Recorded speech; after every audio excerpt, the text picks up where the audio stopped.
बड़े मतलब संघर्षों से बच्चा बाहर निकला है और इसके संघर्ष अगर आप सुनेंगे तो आप हैरान रह जाएंगे कि तैयारी करते वक्त संघर्षों की सीमा कहाँ चली जाती है। लेकिन फिर भी कुछ ऐसे योद्धा होते हैं जो लड़ते हैं और बाहर निकलते हैं। नमस्ते सर, ये सबसे पहले सर ये मैंने अपनी पढ़ाई स्टार्ट की थी, वो मैं गांव के एक स्कूल से पढ़ा था पास में ही। नाम बताओ, कहाँ का रहने वाला? मैं एटा से हूँ, मेरा गांव रशीदपुर खालसा है। रशीदपुर खालसा, हाँ। तो मैंने अपनी पढ़ाई स्टार्ट की थी, वो एक गांव के पास स्कूल था, राधा वल्लभ इंटर कॉलेज, तो वहीं से की थी। 2018 में मैंने हाई स्कूल की थी और 2018 में ही कुछ हाई स्कूल की उसके कुछ महीनों बाद मेरी मुझसे बड़ी सिस्टर थी, वो खत्म हो गई थी। अच्छा। हाँ, और उसके 2 महीने बाद मेरे पापा का एक्सीडेंट हो गया था, तो पापा खत्म हो गए थे। अच्छा। तो फिर मुझे लगा था कि अब कब की बात है? जी नवंबर 2018। अच्छा, नवंबर 2018। फिर उसके बाद मुझे लगा कि पढ़ाई नहीं हो पाएगी, तो फिर मैं 2019 में जॉब करने चला गया था। कहाँ पे? सहारनपुर में। अच्छा। ये तो फिर उल्टी डायरेक्शन पड़ गई। मैं एटा के मैं रहने वाला था, लेकिन सहारनपुर जॉब करने गया था। वहाँ पे क्या काम करता था? वहाँ हलवाई की दुकान थी। तो उस वक्त मेरी एज थी लगभग 16.5-17 साल करीब। तो उन्होंने मुझे वो लेबर का काम होता है, जो कढ़ाई बर्तन वगैरह धोते हैं, वो धोते हैं, तो उसी के लिए रखा था मुझे। तो मैंने 2-3 महीने वहाँ जॉब की, फिर मैं घर आ गया था। तो मम्मी ने कहा कि 12th कर ले, तो फिर मैंने 12th की। फिर 2020 में 12th की। तो अच्छा, सैलरी क्या मिलती थी वहाँ? 7,000 रुपये थी। हलवाई पे काम क्या रहता था? बर्तन धोने का। कितने बजे से कितने बजे तक? सुबह 8 से शाम को 6 बजे तक। अच्छा, रहना भी वहीं होता था? हाँ, वहीं था। और उस वक्त फिर मैंने वापस आ गया था वहाँ से। तो फिर 2020 में लॉकडाउन लग गया था। तो मेरी इच्छा तो थी कि मैं बाहर फिर प्राइवेट जॉब करने जाऊँ, लेकिन लॉकडाउन के कारण मैं कहीं जा नहीं पाया। सब काम धंधे बंद थे? हाँ, सब बंद थे। तो मम्मी ने कहा था कि पढ़ाई स्टार्ट कर दे, तो उसमें ही कुछ हो जाए तेरा। तो फिर मैंने 2021 का जो SSC GD की वैकेंसी आई थी, उसके लिए मैंने पढ़ना शुरू किया। तो या पेपर दिया, तो 100 नंबर का पेपर था 2021 में। उसमें मेरे 48 नंबर थे बस। अच्छा। उसमें मैथ में एक भी नहीं था। मैथ में 0 नंबर? मैथ में 0 नंबर थे। फिर मुझे लगा कि मुश्किल हो पाएगा मुझसे, तो फिर मैं ऐसे ही पढ़ता रहा। फिर 2021 का पेपर देने के बाद GD का मैं फिर जॉब करने चला गया था। अच्छा। अच्छा, फिर से वापसी नौकरी करने कहाँ गया? अब एक दोस्त था गाँव का, उसके साथ पहले नोएडा आया था। तो वहाँ 7 दिन ऐसे काम था, वेटर का काम करना था। वेटर का काम था। तो वो मैं छोड़ के आ गया था घर पे। तो फिर वापस उसी जगह दोबारा फिर गया जहाँ पहले गया था, बर्तन हलवाई की दुकान पे। तो वहाँ पे गया था, तो वहाँ पर भी काम करता था। लेकिन मैंने आपका बैच ले लिया था, आपका, अरुण सर का और गोपाल वर्मा सर का। अच्छा।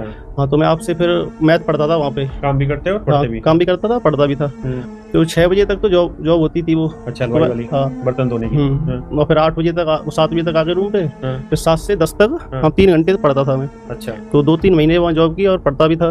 तो मेरा मैथ में आप कहते थे ये CGL में सवाल आया है और ये मेंस का सवाल है, ऐसा है, तो मैं वो कर लेता था। अच्छा। तो मुझे ये लगता था कहीं ना कहीं अगर मैं फुल टाइम दूँ पढ़ाई को, तो मैं इसमें भी कुछ कर सकता हूँ। तो फिर गांव के पास एक लाइब्रेरी खुली थी 2022 में। तो लड़कों ने बताया था कि अब लाइब्रेरी खुल गई है गांव के पास में, तो देख ले, तो अगर पढ़ना चाहे तो आजा। वो ऐसा था सर, घर पे पढ़ने की जगह नहीं थी। अच्छा। एक कमरा था बस।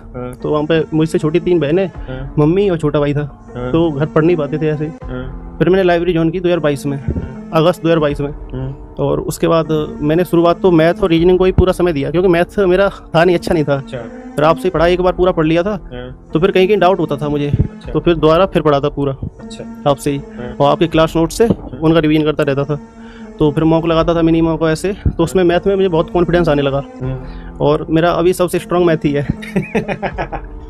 और उसके बाद लाइब्रेरी कंटिन्यू पढ़ता रहा मैं। अगस्त 2022 से ज्वाइन की थी, और अभी भी लाइब्रेरी में पढ़ता हूँ। अब छोड़ दी है 2-3 दिन से। हाँ, अब मम्मी कहती हैं अब तो ज्वाइनिंग पे जाएगा, 13 तारीख को जाऊंगा। अच्छा, 13 तारीख को किस उसमें पोस्ट मिली? CISF में। CISF। और रैंक क्या है तेरी? 228। सोचो, जिस बच्चे के 2021 SSC GD वाले में, हाँ, मैथ में 0 नंबर थे। मैथ में 0 नंबर, हलवाई की दुकान पर नौकरी करना और बड़ी बड़ी कढ़ाई होती है, उसको उठाना अपने आप में भारी काम है। 16 साल की उम्र में ये काम करना, और आप 212 रैंक 228 रैंक बच्चा लेके आना, ये अपने आप में बहुत बड़ा काबिले तारीफ है। और अभी इसका CPU मींस भी है। CPU क्लियर हो गया? क्लियर हो गया, हाँ। अब मैं मार्च में होगा। हाँ, 8 मार्च। और यूपी पुलिस भी क्लियर हो गया, उसमें 230 नंबर है। अच्छा, यूपी पुलिस भी क्लियर। हाँ, और ये 3 पेपर, और CGL का फर्स्ट अटेम्प्ट था। तो उसमें 140 नंबर है, क्लियर नहीं हो पाया। पर अगली बार उसी के लिए प्रयास करूंगा पूरी। लेकिन सच में इस बच्चे के डेडिकेशन को हम जैसे लोग क्या ही कह सकते हैं कि मतलब जो बच्चा 0 नंबर मैथ में लेके आया 2021 में, और 2023 में, ये 2023 का था ना या 2024 का था? ये 2023-24 24 में हुआ कहीं। तो देखो 2024 वाले इस जीडी में ये बच्चा 228वीं रैंक लेके आ रहा है। ये अपने आप में सच में बहुत बड़ी चीज है। एक बच्चा तो 16 साल की उम्र में तू चला गया कमाने। चल वो तेरी तो परिस्थितियां ऐसी थी कि सिस्टर गुजर गई, उसके 2 महीने बाद फादर साहब गुजर गए, तो घर में कोई कमाने वाला नहीं था। लेकिन बहुत सारे ऐसे ढक्कन हैं जो मतलब परिस्थितियों से हार जाते हैं। तू अगर कुछ बता पाए कि तुझे कौन सी ऐसी चीज थी जो मोटिवेट करती थी कि हलवाई की दुकान पे सुबह 8 से 6 बजे तक काम करना और उसके बाद फिर 3 घंटे पढ़ना, वो भी ऑनलाइन, और वो भी वो बच्चा जिसके मैथ में 0 नंबर है। यस सर, मैं जब पढ़ाई की थी तो मेरे पास एक ही ऑप्शन था कि अगर मैं अपने घर की स्थिति सुधार सकता हूँ तो पढ़ के कर सकता हूँ, क्योंकि मेरे ऊपर थोड़ा कर्जा भी था। कितना कर्जा था? 2-3 लाख रुपए था। अभी है, अभी भी? हाँ, वो पड़ जाएगा धीरे धीरे। तो मुझे लगता था कि प्राइवेट जॉब में 7,000 रुपए में क्या ही कर लूंगा। छोटी बहन है, भाई है, तो मैंने कहा अगर पढ़ लूंगा तो कुछ अपने लिए नहीं, अपने घर वालों के लिए तो कुछ कर ही लूंगा। तो इसीलिए अब मतलब वही मेरे अंदर था कि अगर मुझे जितनी जल्दी हो सके उतनी जल्दी करके और घर वालों को मतलब एक सपोर्ट दूं, उनकी हेल्प करूं। तो छोटे भाई बहन मेरे ऊपर ही डिपेंड है पूरी तरीके। भाई बहन अभी जो है? 3 बहन, एक छोटा भाई है। अच्छा, 3 बहनें हैं और एक छोटा भाई। सब छोटे हैं मुझसे। और सारी जिम्मेदारी तेरे ऊपर ही है? हाँ, मैं ही हूँ सबसे बड़ा। और अभी 2-3 लाख का कर्जा है? हाँ, अभी तो है। तो आप सोच सकते हो कि कोई संघर्ष में कैसे बीतता है, कैसे जीता है उस संघर्ष में। और एक चीज इस बच्चे की आपने बात ध्यान से सुनी कि एक पढ़ाई है जिसके थ्रू मैं इस चीज को कर सकता हूँ। क्योंकि आप कितने भी स्किलफुल हो लें इस उम्र में, लेकिन प्राइवेट जॉब आपको कभी भी 40-50 हज़ार रुपए की सैलरी कभी नहीं देगी, और वो श्योरिटी नहीं देगी। जो श्योरिटी इसको मिलेगी, आप 40-50 हज़ार रुपए के बीच में सैलरी होगी और इन सारी परिस्थितियों से लड़ेगा। बच्चे कर सकते हैं जिनके मैथ में 0 नंबर है। 2021 में मैथ में 0 नंबर क्या होती है एक 16 साल के बच्चे की समझ ना। सोच के देखिए 16 साल का बच्चा कितना मैच्योर होगा कि उसके फादर गुजरे हैं, उसके पिता गुजरे हैं अभी, और वो कमाने निकल गया। लेकिन कमाते कमाते भी भगवान ने उसको इतनी बुद्धि दी कि भाई इस प्राइवेट काम से तेरा गुजारा नहीं होगा। 3 बहनें छोटी हैं अभी, एक छोटा भाई है, घर कैसे चलेगा, 2-3 लाख का कर्जा भी है। तो भैया उसको उतारना है तो मन करके काम तो करना ही पड़ेगा, और वो काम तुझे पढ़ाई में करना पड़ेगा। मैं एक चीज पढ़ रहा था थोड़े दिन पहले कि मतलब बहुत किस्मत वाले लोग होते हैं जिनको हर तरीके से बजाया जाता है। जिसे एक रास्ता खोलो तो लगता है यार चल यहाँ से निकलते हैं, वो रास्ता बंद, फिर इससे गुजरो ये भी रास्ता बंद, इससे गुजरो ये रास्ता बंद, यानी हर रास्ते पे ताले लगते हैं ना। और फिर कोई उठ के आता है तो भगवान भी उसे गले लगा के कहता है, वाह मेरे सेठ, तुझे आदमी इसीलिए बनाया था, तुझे इसीलिए भेजा था धरती पे कि तू हर विषम परिस्थिति में खड़ा हो, लड़ और आगे बढ़। और इस बच्चे के लिए हमारी तरफ से, मेरी तरफ से सैल्यूट है। और मैं चाहूंगा कि आप सब बच्चे इस भाई को कांग्रेचुलेट करो। क्या नाम है तेरा? सचिन यादव। सचिन यादव को, भाई को कांग्रेचुलेट करो, क्योंकि ऐसे बच्चे बहुत कम मिलते हैं। और आज इसके पिताजी जो स्वर्ग में होंगे वो बहुत खुश हो रहे होंगे इस प्रोग्रेस को देखकर। उनका दिल मैं ही जान सकता हूँ एक पिता के नाते।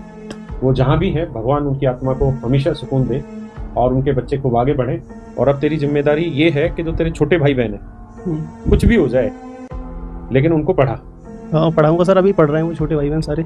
कितने छोटे हैं तेरे से? एक इंटर में और एक फर्स्ट ईयर में, एक 9th में। ये 3 बहनें हैं और छोटा भाई है वो भी 7th में। सबको पढ़ा, कुछ हो जाए पढ़ा, क्योंकि नहीं हम तो फुल सपोर्ट कर ही रहे हैं और आगे भी जीवन में करेंगे ही, लेकिन उनको पढ़ा, क्योंकि ये बात बिल्कुल सही है कि पढ़ाई एक वो जरिया है जो गरीबी दूर कर सकती है। है ना? एक वो कहावत है कि या तो पढ़ाई दूर कर सकती है या फिर गलत रास्ता, लेकिन गलत रास्ता थोड़े दिन के लिए तो दूर करेगा, फिर आपको उसी गंदपने में ले जाके छोड़ देगा। इसने जिस स्ट्रगल से ही अपने आप को बाहर लाया है ना, वो स्ट्रगल बहुत लोगों की औकात नहीं है। आपने भी देखा होगा सोशल मीडिया पे बहुत लोग अपना जीवन छोड़ देते हैं, त्याग कर देते हैं, लेकिन एक 16 साल का बच्चा खड़ा होता है और आग लगाता है दुनिया के, मेहनत करता है। 2021 में मैथ में 0 नंबर थे और अब 228वीं रैंक लेकर आए। और अभी मैथ में कितने नंबर आए? तो एक गलत हो गया था सर, गलती से। चल भगवान बढ़ा करे और आगे बढ़, जिंदगी में कामयाब होता रहे, जरूर आगे बढ़ेगा। और मन मुताबिक काम करो, खींच के ले मीटर। ठीक है बेटा? मैं आपसे पढ़ता था सर, तो मैं कहता था कि मेरी जॉब लगे ना लगे, मैं एक अच्छा आदमी जरूर बन जाऊंगा, क्योंकि आप क्लास में ऐसी कहानी सुनाते रहते थे और कहते कि ईमानदारी की राह पे चलो, और मैं आराम से पढ़ता रहता था। मुझे ये था कि अगर मैं पढ़ूंगा ईमानदारी से तो कहीं ना कहीं अगर सरकारी नौकरी नहीं लगेगी तो मैं एक अच्छा आदमी तो बन ही जाऊंगा और प्राइवेट में कुछ कर लूँगा अच्छा, लेकिन करूँगा ईमानदारी से ही। तो पढ़ाई भी मैंने ईमानदारी से कंटिन्यू की है, और जिस दिन से मतलब पढ़ा हूँ, लाइब्रेरी ज्वाइन की थी अगस्त में और कंटिन्यू रखी है मैंने, ना कभी छुट्टी की ना कोई की, क्योंकि मुझे पता था कि मेरा बेस बहुत कमज़ोर है, अगर लापरवाही करूँगा तो पीछे रह जाऊँगा। तो बस। और एक सीधी सी बात है यार, जिस परिस्थिति में आप हो ना, उससे बाहर निकलने का केवल एक ही रास्ता है मेरे भाई, और वो है पढ़ाई। जी जान से पढ़ाई, दम लगा के पढ़ाई, जितनी तुम्हें ताकत है ना झोंक दो इस 1 महीने को, देखना इसका परिणाम एक ना एक दिन जरूर आएगा और यहीं पर आप खड़े होंगे और आप भी अपनी बातों से और हजारों लाखों बच्चों को मोटिवेट कर रहे हो। मैं इस बच्चे को सैल्यूट करता हूं, इसकी मेहनत को, जो 16 साल की उम्र में कमाने निकल गया और वहां से पढ़ाई की इसने सोची। थैंक यू मेरे बच्चे, थैंक यू तुझे। गले मिल भाई, करनी तो अच्छा बच्चा है, भगवान आगे बढ़ाए तुझे। थैंक यू मेरे बच्चों, आप सभी को भी। कल